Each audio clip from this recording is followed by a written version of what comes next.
Hello guys, कैसे हैं आप लोग। आई होप आप लोग ठीक होंगे और आप लोगों की पढ़ाई भी बहुत अच्छी चल रही होगी। तो आज की वीडियो में हम करने वाले हैं चैप्टर 6 रजिस्ट्रेशन ऑफ चार्ज। यानी कि रजिस्ट्रेशन ऑफ चार्ज यानी कि चार्ज मतलब क्या होता है। चार्ज यानी कि किसी भी एसेट्स पे जब हम किसी से लोन लेते हैं तो वहाँ पे हम गिरवी रख देते हैं या मॉर्टेज कर देते हैं। तो उस केस में जो वो जिससे हमने लोन ले रखा है ना, उसकी एक पावर आ जाती है उस एसेट्स पे, तो वो चार्ज कराता है और उसी का हम रजिस्टर करवा लेती है कंपनी। क्योंकि कंपनी तो लोन लेती रहती है तो उसे कुछ ना कुछ चार्ज पे रखना पड़ता है। तो उस केस में वो हमें उसका रजिस्ट्रेशन करवाना पड़ता है ताकि किसी तरीके का कंपनी फ्रॉड ना कर सके। उसके बाद हम देखते हैं किस तरीके की चीज़ें होती हैं, क्या क्या होता है इसमें, वो सब देखते हैं। सबसे पहले चार्ज की बात आता है। चार्ज सेक्शन 2 सबसेक्शन क्लॉज 61 में डिफाइन है। चार्ज क्या होता है? एन इंटरेस्ट और लीन, इंटरेस्ट और लीन created by the property or assets of company or any of its undertaking or both। यानी कि किसी भी कंपनी या उसके किसी भी क्रेडिट पार्टनर वगैरह ने एक एसेट्स प्रॉपर्टी पे या एसेट्स पे, मतलब कि ये कह लो, अगर किसी भी बंदे का, किसी भी पर्सन्स का किसी भी प्रॉपर्टी या एसेट्स की, कंपनी की प्रॉपर्टी या एसेट्स पे उसके राइट्स इंटरेस्ट आ जाता है, मतलब कि उसकी पावर आ जाती है, या आज अब से वो उसके कंट्रोल करेगा या उस पर लीन हो जाता है, उसके पास गिरवी हो जाता है, तो उस केस में वो चार्ज कहलाता है a security for repayment of loan. जो कि किस लिए होता है? रीपेमेंट ऑफ लोन, यानी कि लोन रीपे कर देते हैं तो उसके बाद वो चार्ज हट जाएगा, लेकिन अगर जब तक लोन रहेगा ना, वो चार्ज तब तक लगा रहेगा, इंक्लूडिंग मॉर्टेज। मॉर्टेज में भी सेम केस होता है। बस इसमें क्या होता है कि ये जो चार्ज होता है ना, इसमें जो एसेट्स या प्रॉपर्टी होती है ना, वो उसी पर्सन के पास रहती है जिसके पास थी वो, मतलब जिसकी प्रॉपर्टी है, जिसने लोन लिया है। लेकिन मोर्टगेज में क्या होता है, हम उसको उस पर्सन को दे देते हैं जिसने लोन लिया था। और इसमें तो हम नॉर्मली बड़ी बड़ी प्रॉपर्टीज़ जैसे लैंड हो गया, बिल्डिंग हो गया, मशीनरी वगैरह हो गया, अब इसको कैसे दे उठा के, तो इसको नहीं दे सकते। तो ये कंपनी के पास ही रहती है। बस ये होता है कि जिससे हमने लोन लिया है ना, बैंक से या किसी और से, फाइनेंशियल इंस्टीट्यूट से, तो उसके पास चार्जेस आ जाते हैं इसके। यानी कि अगर आप प्रीपेमेंट नहीं करते तो इसको सेल करके अपने लोन का अमाउंट रिकवर कर सकती है। तो उसके बाद आता है चार्जेस। दो तरीके के होते हैं, एक फिक्स्ड, एक फ्लोटिंग। फिक्स क्या होता है? Charge on specified assets of borrowing, यानी कि एक स्पेसिफाइड एसेट है, एक फिक्स्ड एसेट्स है। फिक्स्ड एसेट में मान लो लैंड, बिल्डिंग, मशीनरी वगैरह है, ये फिक्स्ड एसेट्स है। लेकिन जो फ्लोटिंग चार्ज होता है वो ऐसी एसेट्स पे होता है जो जिनकी वैल्यू हम हर महीने, हर हफ्ते, हर दिन के हिसाब से चेंज होती रहेगी। तो charge assets with which are the floating charge nature, यानी कि चेंज होते रहना। फ्लोटिंग यानी कि चेंज होते रहना। तो फ्लोटिंग नेचर की जो एसेट्स होती हैं, जैसे रॉ मटेरियल हो गया, स्टॉक इन ट्रेड हो गया, डेटर हो गया, तो ये चेंज होती रहती हैं। तो इनको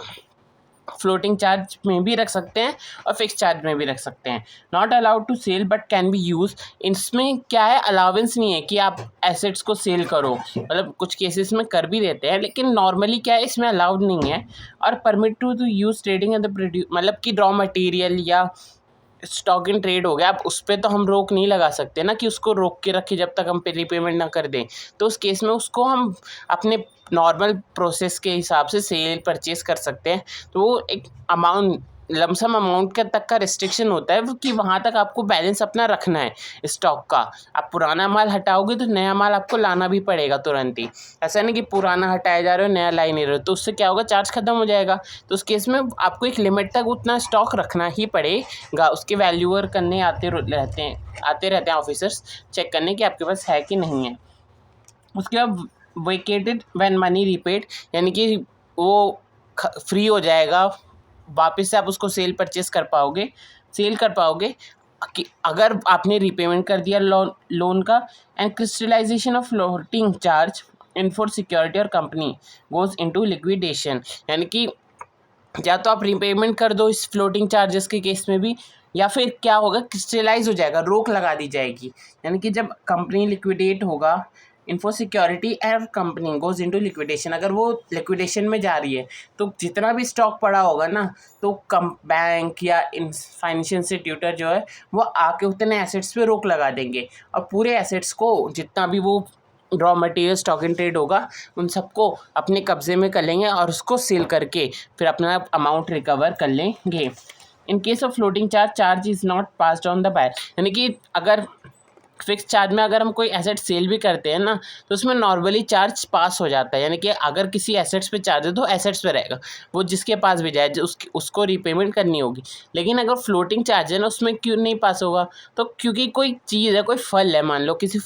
किसी कंपनी ने फ्रूट्स का बिजनेस है और उन्हें अपने फ्रूट्स पे चार्ज दे रखा है। अब हमने किसी को फ्रूट बेचा तो ये थोड़ी ना कि इस पर चार्ज है, इसको तो संभाल के रखना होगा तब तक जब हम रीपेमेंट ना करते। तो ऐसा तो ना हो सकता, वो कब तक संभाल के रखेगा। तो फ्लोटिंग चार्ज में क्या होता है, चार्ज पास नहीं होता लेकिन फिक्स चार्ज में हो जाता है। तो उसके बाद नेक्स्ट पॉइंट आता है, अब अगला सेक्शन स्टार्ट हो रहा है हमारा, सेक्शन 77। सेक्शन 77 बात करता है charge to be duty of charge registered charge, यानी कि किसकी ड्यूटी है और चार्ज रजिस्टर करने की और कैसे होगा उसके बारे में इसमें बात करेंगे। Charge to be registered duty of every company creating charge in India outside India, यानी कि हर कंपनी जो भी चार्ज क्रिएट करेगी, चाहे वो इंडिया में करे चाहे इंडिया के बाहर करे, उसे रजिस्टर करवाना होगा। To be registered particularly of charge together with instrument creating such charge signed by company and charge holder, यानी कि जो भी कंपनी होगी रजिस्टर पर्टिकुलर, मतलब कि जो भी उसके इम्पॉर्टेंट पॉइंट्स हैं वगैरह है, उसको एक इंस्ट्रूमेंट की तरह तैयार, मतलब जो इंस्ट्रूमेंट होगा कोई पेपर होगा उस पर हमने तैयार किया होगा ना रिपोर्ट कि ये इसके एसेट्स प्रॉपर्टी के चार्ज अब इसको मिल रहे हैं या इसके बाद ट्रांसफ़र हो रहे हैं चार्जेस, तो उसके वो इंस्ट्रूमेंट जो है वो साइन के साथ जो कंपनी और जिस चार्ज होल्डर दोनों के साइन के साथ सबमिट किया जाएगा। और किस फॉर्म में किया जाएगा? अगर CHG 1 में किया जाएगा अगर डिबेंचर अदर देन डिबेंचर्स है, और CHG 9 में करा जाएगा अगर डिबेंचर्स के चार्ज हम क्रिएट कर रहे हैं। With in 30 days of the creation of their, मतलब जैसे 1 तारीख को अगर चार्ज क्रिएट किया तो उसके अगले 30 दिन के अंदर आपको उसका रजिस्ट्रेशन करा लेना है, और जो भी प्रिस्क्राइब मैनर होगा, फीस होगा, उसके हिसाब से करा लेना है। कोई यहाँ पे प्रिस्क्राइब फीस या मैनर्स नहीं दिए, ठीक है। उसके बाद not following charges need to be registered, यानी कि कौन से चार्जेस को ज़रूरत नहीं है रजिस्टर होने की। चार्ज क्रिएट विथ इन और आउटसाइड इंडिया, यानी कि वो इंडिया के बाहर ही नीड्स टू बी रजिस्टर, यानी कि ज़रूरत है, मैंने उल्टा बोल दिया था पहले कि ज़रूरत नहीं है, यहाँ पे ज़रूरत है, नीड्स टू बी रजिस्टर्ड, यानी कि रजिस्टर कराने की ज़रूरत है। तो charge to be created within और आउटसाइड इंडिया, यानी कि इंडिया में या इंडिया के बाहर आप कोई चार्ज क्रिएट करते हो। Charge create with the property assets, यानी कि प्रॉपर्टी या एसेट्स कंपनी की है वो इंडिया में हो चाहे आउटसाइड इंडिया हो, और चाहे वो टेंजिबल हो, इंटेंजिबल हो या फाइनेंशियल एसेट, किसी भी तरीके की एसेट्स हो या जहाँ भी हो, वो आप अगर चार्ज क्रिएट करते हो तो आपको रजिस्ट्रेशन कराना पड़ेगा। कंपनी रजिस्ट्रेशन रूल, कंपनी का रूल, एक रूल 3 आता है यहाँ पे, क्या बात करता है वो rule, registered of company registration of charges rule 2014 क्या कहता है, वेरिफिकेशन ऑफ चार्ज इंस्ट्रूमेंट, यानी कि उसका वेरिफिकेशन कैसे किया जाएगा। सबसे पहला, अगर आउटसाइड इंडिया है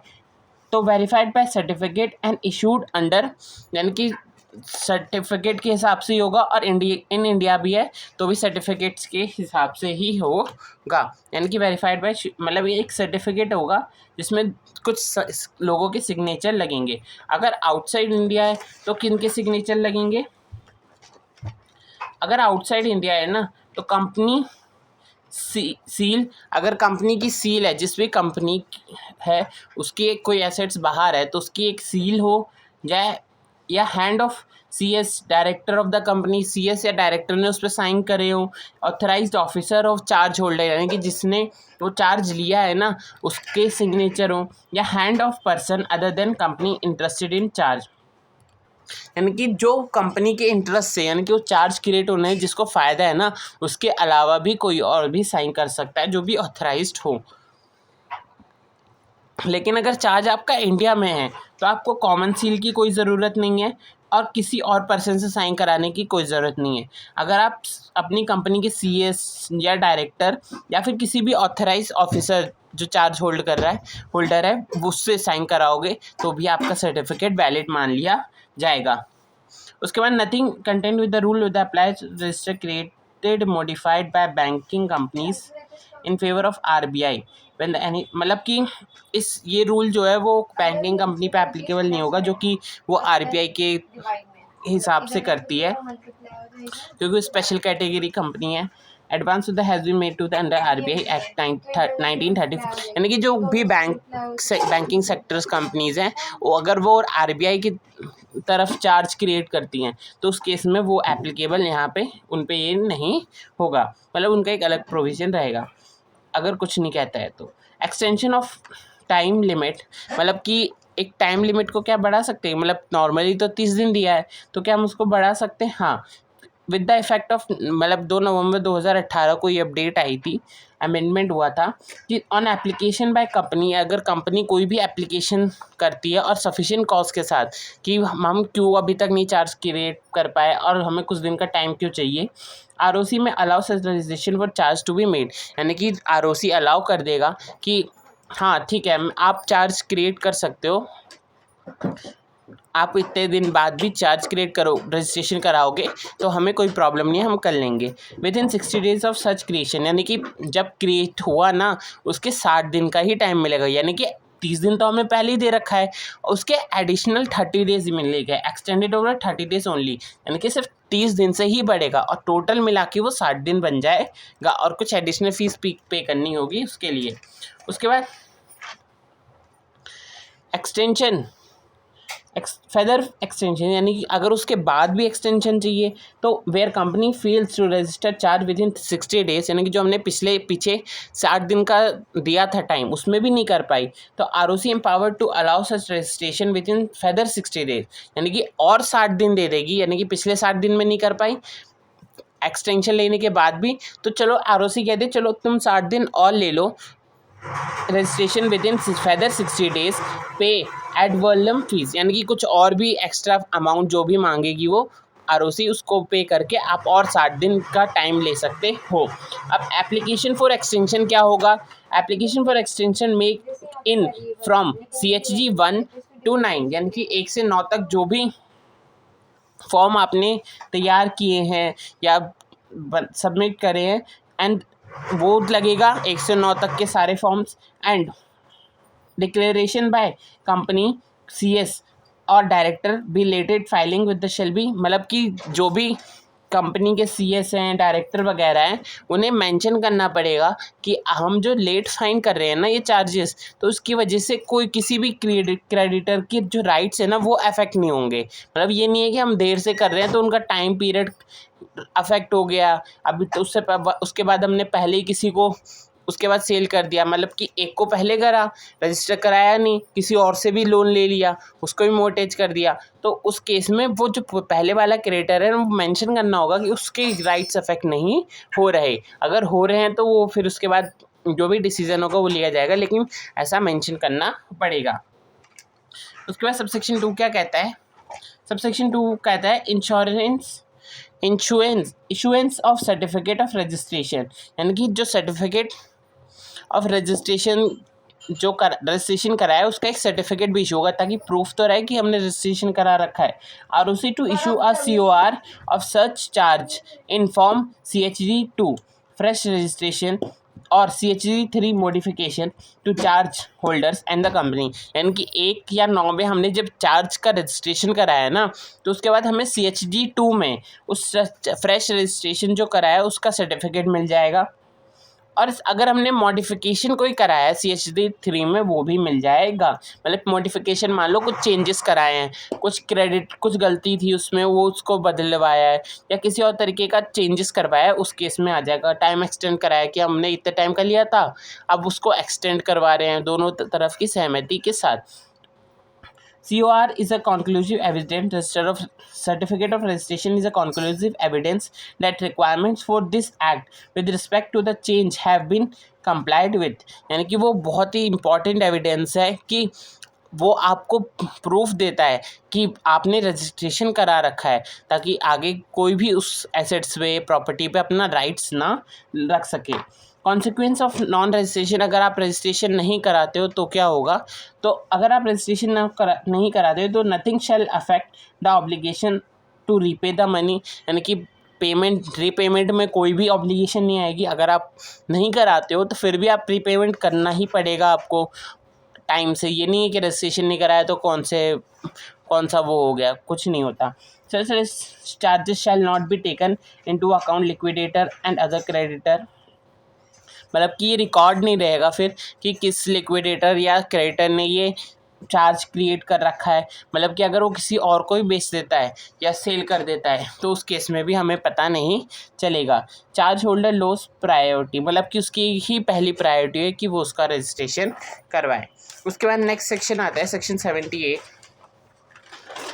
सेक्शन 78 बात करता है application of registration of charge, यानी कि एप्लीकेशन किस तरीके से फॉर्म कर सकते हैं या अगर नहीं कर पाए तो कौन कौन कर सकता है बाय चार्ज होल्डर जो है वो कर सकता है, कंपनी नहीं कर पाई तो। Company fails to registered as per section 78, company fails to register the charge within 30 days, अगर 30 दिन के अंदर फेल हो जाती है रजिस्ट्रेशन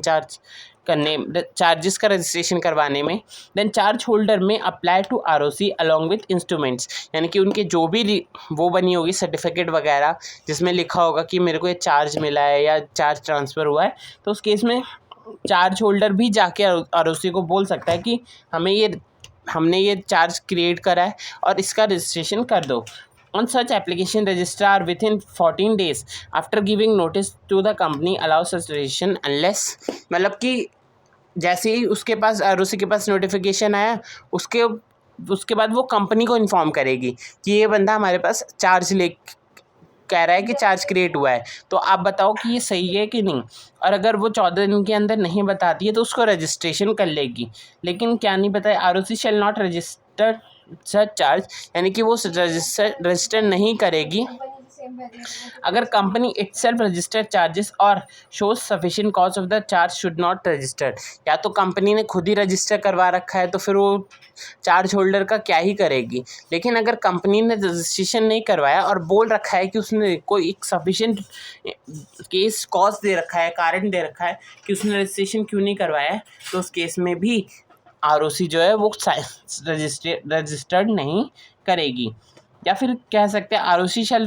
आरओसी रजिस्टर कर लेगी, लेकिन क्या होगा, अब उस रजिस्टर करने के लिए फ़ीस भी तो लगेगी, तो जितने भी चार्ज होल्डर ने वो फ़ीस पे करी होगी ना तो वो कंपनी से रिकवर कर सकते हैं वो पूरी फ़ीस।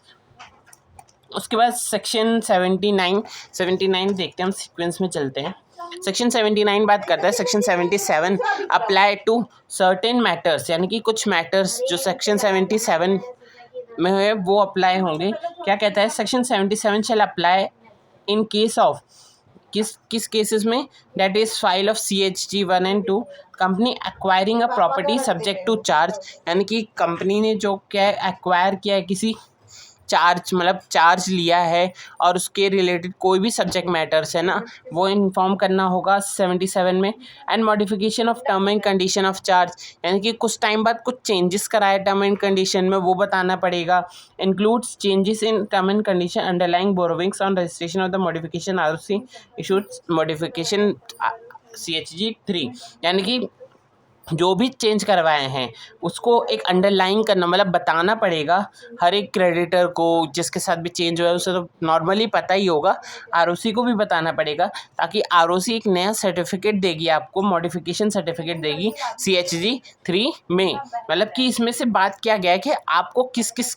क्या क्या चीज़ें बतानी होगी आरओसी को रजिस्ट्रेशन कराते समय। पहला, सब्जेक्ट मैटर्स जो भी हैं, इंपॉर्टेंट मैटर्स जो भी हैं वो बताना पड़ेगा। दूसरा, मॉडिफिकेशन कुछ कराया तो वो बताना पड़ेगा, और उसके फॉर्म फिर आरओसी उसको शेयर करेगी, मतलब उसका मॉडिफिकेशन फॉर्म आपको दे देगी। उसके बाद नेक्स्ट सेक्शन आता है सेक्शन 80। सेक्शन 80 बात करता है registration to act as constructive notice, यानी कि जो रजिस्ट्रेशन है ना वो क्या रहेगा कि उससे एक कंस्ट्रक्टिव नोटिस क्या हो जाता है, एक डीम्ड मान लिया जाता है। मतलब कि एक तरीके से एक नोटिस है, अगर किसी ने वो प्रॉपर्टी दोबारा खरीदी किसी और से जिसके नॉर्मल एसेट्स है, उससे किसी और बंदे ने प्रॉपर्टी खरीदी तो वहाँ पे डीम्ड कर लिया जाएगा कि उसे पता है, जो खरीद रहा है एसेट्स को ना, उसे पता है कि जो मैं एसेट्स खरीद रहा हूँ उस पर चार्ज क्रिएट है, भले ही उसको ना ही पता हो, लेकिन अगर वो खरीद रहा है तो मतलब हम मान लेंगे कि उसे पता था। Where a charge registered under section 77 के अंदर अगर कोई भी चार्ज रजिस्टर्ड होगा, एनी पर्सन एक्वायरिंग प्रॉपर्टी, यानी कि अगर कोई और पर्सन आके उस प्रॉपर्टी को खरीद रहा है, प्रॉपर्टी या एसेट्स को, then shall be deemed to have noticed that the charge will be date of registration, यानी कि उस दिन उसे पता है, मतलब कि जब वो रजिस्ट्रेशन कराने जा रहा है उस प्रॉपर्टी का, तो उसे पता है कि इस एसेट्स पे चार्ज क्रिएट है, तो ये डीम्ड कर लिया जाएगा, भले ही उसे पता ना हो। उसके बाद सेक्शन 81 बात करता है registration of charges by registrar, register of charges by registrar. ROC shall respect the company with the maintain register with the registered, मतलब कि जो रजिस्टर है ना वो मेंटेन करना होगा रजिस्ट्रार को चार्जेस का, यानी कि उसके पास जितने भी कंपनी के चार्जेस वगैरह आएंगे वो सब उसमें रिकॉर्ड करना होगा, एक प्रॉपर इन्फॉर्मेशन बना के रखनी होगी। ROC shall in respect of every company, हर एक कंपनी जो होगी उसके लिए मेंटेन करेगी कि register charges registration of with ROC, यानी कि जो भी कंपनी ने अपना रजिस्ट्रेशन करा रखा है ROC के पास, तो ROC उनके रजिस्टर मेंटेन करेगी कि उसमें सारी लिस्ट रहेगी कि कंपनी ने कब कब किस किस से रजिस्टर करवाया था या चार्ज क्रिएट किया है किस किस पे, तो वो सारी बातें उसमें लिखी रहेगी। Maintain on the MCA portal पे भी रहेगा ये, and deem to be registered under section 81, उसको मान लिया जाएगा कि MCA पोर्टल पे है, यानी कि अगर कोई चाहे तो उस पर जाके देख सकता है कि किस एसेट्स पे किसके नाम पर रजिस्टर्ड ऑलरेडी रजिस्टर्ड है। The register shell will be open inspection of the any person of the payment of the fees prescribe, यानी कि जो जिसका चार्ज है वो तो ऐसे ही देख सकता है, लेकिन अगर कोई और बंदा चाहता है ना कि मैं चेक करूं कि इस एसेट्स को मेरे को ख़रीदना है तो इस पर चार्ज है कि नहीं है, तो उस केस में उसे एक मिनिमम प्रिस्क्राइब फीस रहेगी वो भरनी पड़ेगी और उसके बाद वो चेक कर सकता है। उसके बाद सेक्शन 82 आता है। सेक्शन 82 बात करता है company to report satisfaction to a charge,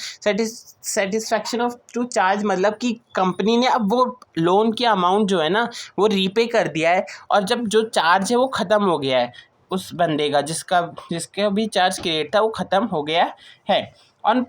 payment satisfaction of payment या सेटिस्फैक्शन ऑफ चार्ज, यानी कि पेमेंट कर देने पे या किसी और तरीके से चार्ज ख़त्म कर देने पे,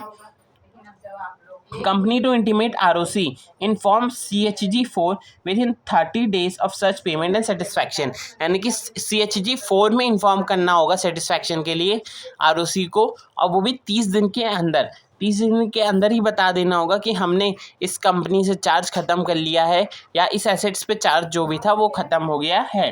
provided that on application by the company और चार्ज होल्डर ROC में allowed the information intimation with in 300 days of payment satisfaction with in additional fees, यानी कि अगर मान लो वो 30 दिन में भूल भी गए ना तो उसमें कोई बात नहीं, आप अगले 300 दिन के अंदर, अगले 300 दिन नहीं 300 दिन के अंदर, यानी कि जब चार्ज ख़त्म हुआ, सेटिस्फैक्ट्री हुआ, पेमेंट कर दिया आपने, उसके ख़त्म होने के 300 दिन के अंदर, यानी कि एक्सटेंशन कितना मिला हमें 270 दिन का, 270 days के अंदर आपको वो एडिशनल फीस के साथ आप बता सकते हो। मतलब कि अगर आप पहले 30 दिन में बताओ, नहीं तो पूरे मिला के 300 दिन के अंदर आप बता दो, 300 दिन में बताओगे तो एडिशनल फीस, 30 दिन में बताओगे तो प्रिस्क्राइब फीस। उसके बाद नोटिस टू चार्ज होल्ड, मतलब कि जो चार्ज होल्डर है उसे भी नोटिस मिलना चाहिए कि उसे पता तो चले कि कब एसेट से हटा, क्या पता उसके साथ धोखा हो रहा हो, उसको पैसे ना मिले और चार्ज हटा दिया गया हो। तो register shall cause a notice to send to charge holder, यानी कि उसको एक चार्ज होल्डर को एक नोटिस देगा, calling upon the show of cause within a time specified in notice not more than 14 days as may be payment with, मतलब कि उसे कहेगा कि आप हमारे पास इससे रिलेटेड इन्फॉर्मेशन आई है कि इस पे आपका चार्ज ख़त्म हो गया है, पहले था, तो आप हमें कंफर्म करो कि आपका चार्ज ख़त्म हुआ है कि नहीं हुआ, अगर और कितने टाइम में, 14 दिन से ज़्यादा नहीं, मैक्सिमम 14 days के अंदर आपको बताना पड़ेगा। और अगर वो कोई भी नोटिस नहीं देता तो ROC उस फॉर्म को रजिस्टर कर लेगा और जो भी प्रोसेस होगा उसको कंप्लीट कर देगा और CHG 4 में सेटिस्फैक्शन सर्टिफिकेट दे देगा, यानी कि जो चार्ज खत्म होने का सर्टिफिकेट एक दे देगा। लेकिन अगर इन्फॉर्मेशन देता है तो record the same as information company, यानी कि वो कंपनी ने या जिसका भी चार्ज क्रिएट था उसने जो भी इन्फॉर्मेशन दी हो उसके हिसाब से फिर काम करेगा। मतलब उसने कहा हो कि हाँ हो गया, ठीक है, पेमेंट हो गई है, तो वो सेटिस्फैक्ट हो जाएगा, CHG 5 दे देगा। और अगर कहेगा नहीं हुई है तो उसको नहीं करेगा। A prescribed instrument creating charge will be 8 years from the satisfaction, यानी कि सेटिस्फैक्शन होने के आपको 8 साल तक उस चार्ज सर्टिफिकेट को संभाल के रखना पड़ेगा। उसके बाद 182 कंप्लीट हो गया, फिर आता है 183। 183 बात करता है power of ROC to record satisfaction in absence of intimation. मतलब कि अगर कोई इंटीमेशन नहीं मिलता तो क्या ROC खुद से भी रिकॉर्ड कर सकती है सेटिस्फैक्शन को। तो सेक्शन 183 क्या कहता है, an evidence will be given by satisfaction of ROC date, यानी कि ROC को कहीं से पता चला कि जो चार्ज क्रिएट थे ना अब वो सेटिस्फाई हो गए, मतलब कि ख़त्म हो गए हैं। क्या क्या ख़त्म हो गया, डेब्ट विद द पेमेंट पेड और सेटिस्फाइड, यानी कि जो डेट थे उनकी पेमेंट हो गई है, या फिर property subject to charge has been release, यानी कि कोई प्रॉपर्टी थी जिस पे चार्ज क्रिएट था अब उसको रिलीज़ कर दिया गया है। तो उस केस में ROC में रजिस्टर्ड सच पेमेंट या रिलीज़, यानी कि जो भी उसकी पेमेंट हुई है रिलीज़ या फिर रिलीज़ हो गया है वो उसको रजिस्टर कर लेगी and issue CHG 5 to affected parties इन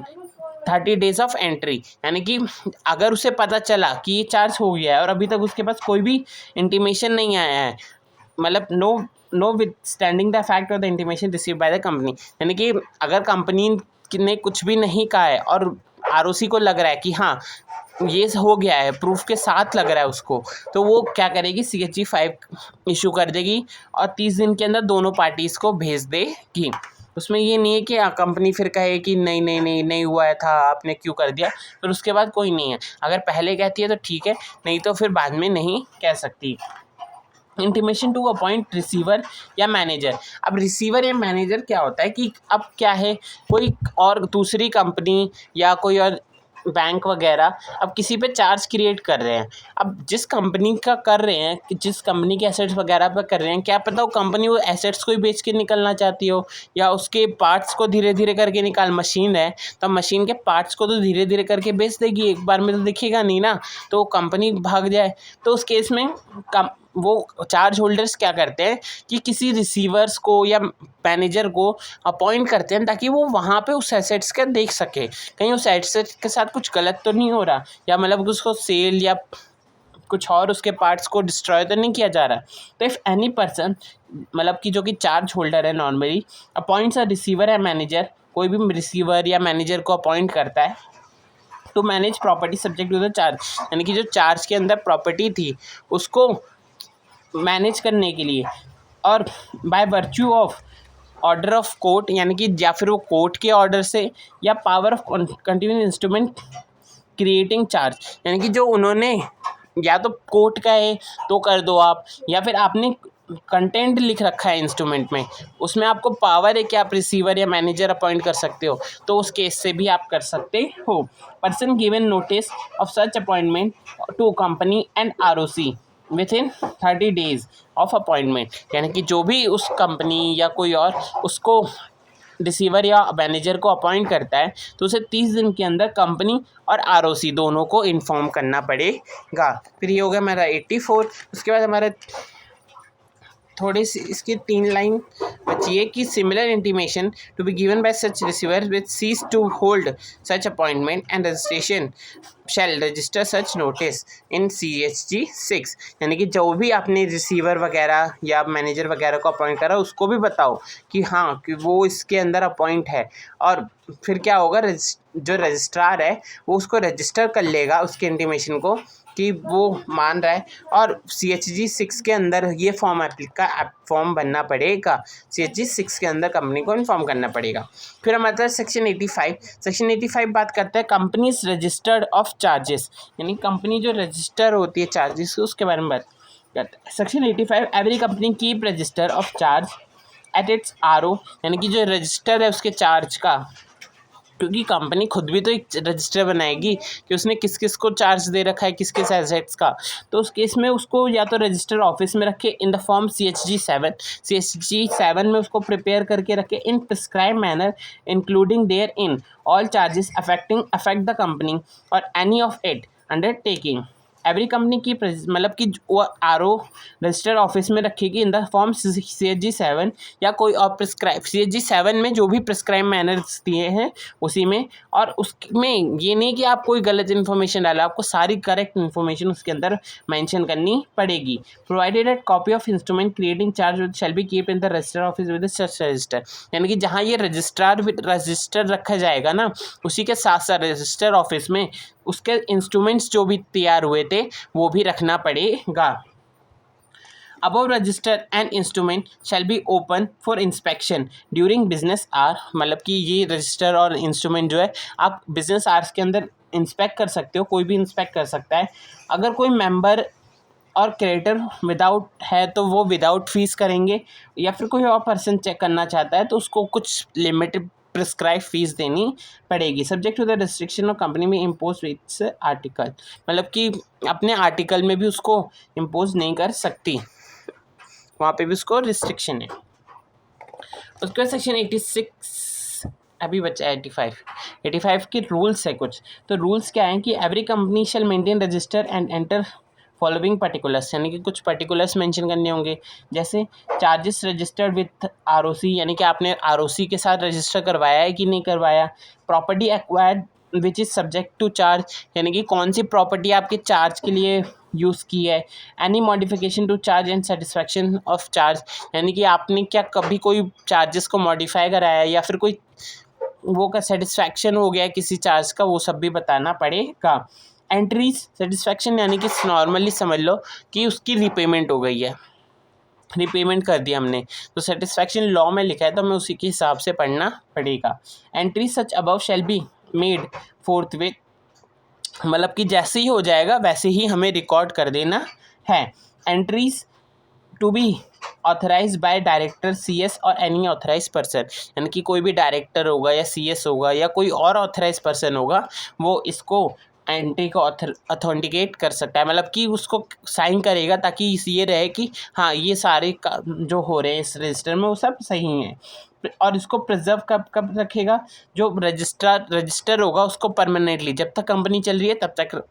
संभाल के रखना है। लेकिन जो इंस्ट्रूमेंट है ना उसको आप 8 साल मैक्सिमम 8 साल, क्योंकि इंस्ट्रूमेंट तो बहुत आएंगे ना, रजिस्टर तो एक वो हो जाएगा उस पर सारी इन्फॉर्मेशन वैसी आ जाएगी। इंस्ट्रूमेंट्स तो एक टाइम का है ना, उसके बाद वो ख़त्म, उसका कोई काम नहीं रहता, इसलिए वो 8 साल के लिए। उसके बाद सेक्शन 86 में पनिशमेंट ऑफ कॉन्ट्रवेंशन, यानी कि अगर आपने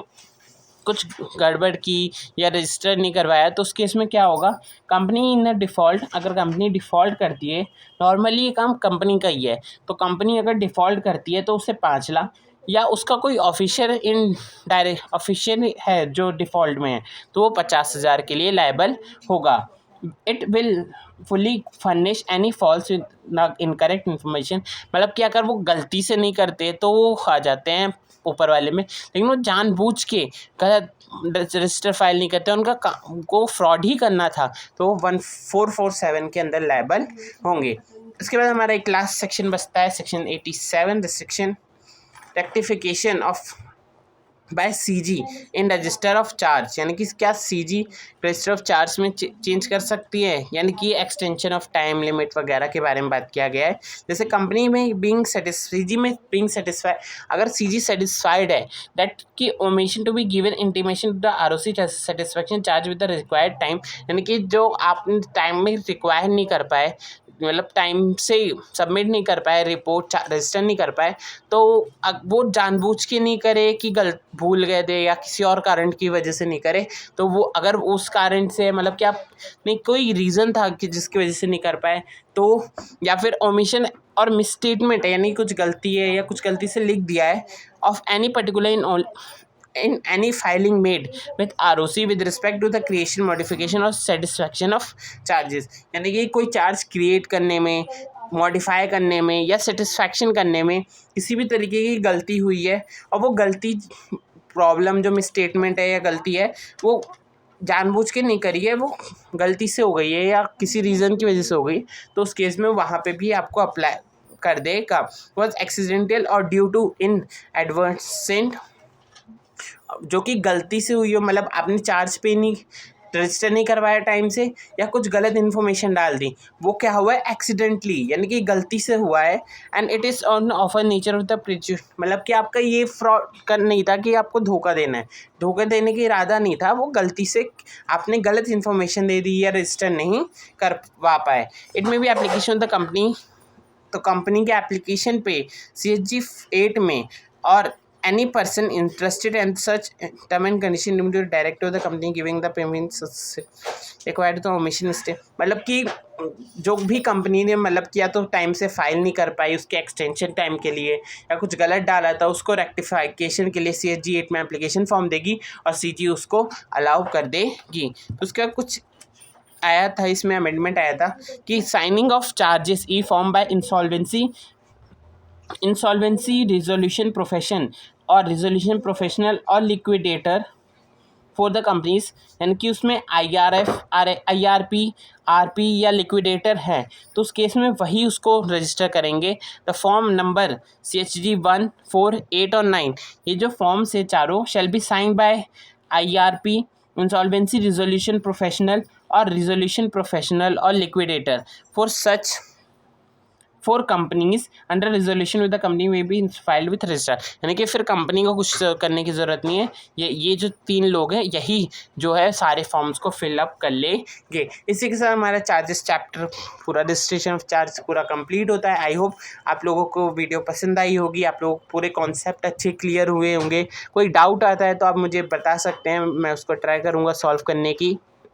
और वीडियो पसंद आई हो तो उसको लाइक करें, शेयर करें अपने फ्रेंड्स के साथ और कमेंट करें कि बताएं मुझे कि आपको कैसे लगा। Thank you.